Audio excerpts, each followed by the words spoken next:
Okay, here's an example for problem 2 on the test. I give you an original equation, the p of x, and then I tell you what the remainder is going to be, and then I give you a different expression to divide it by. So basically what you're doing is the p of x expression divided by this binomial, the smaller expression. What we're trying to do is use synthetic division to determine what is that missing number. Okay, now when you use synthetic division, remember that whatever this expression is, you got to change that sign. So we're going to change, that's what I meant here by remember to change the sign on the -2. So I change it to a +2. Now these numbers right here, they are the coefficients from the p of x. So this is a 1, a -5, a +3, and then the k. And those are the numbers I'm putting in here.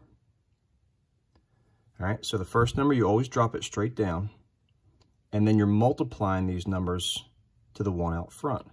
So 1 times 2 is 2. And then you add these straight down. -5 plus 2 is -3.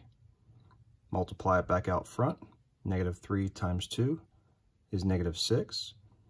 Add those straight down, and you get -3. -3 times 2 is -6 again. And then you add these straight down, but we don't have a number to add with. But we remember, oh, they told me what the remainder was going to be back here in the beginning. So I just fill that in. What I've done here is created an equation. I'm trying to figure out, okay, well, what number could I add to -6 that would give me 5? And so I just set up that equation here. You don't have to. You could do it in your head if you're capable of it. But I set that equation up here. I actually like to write it with 1 sign. And then I just undo that equation, opposite operation. And I find out that k equals 11. Because if I had 11 right here, 11 plus -6 would equal 5.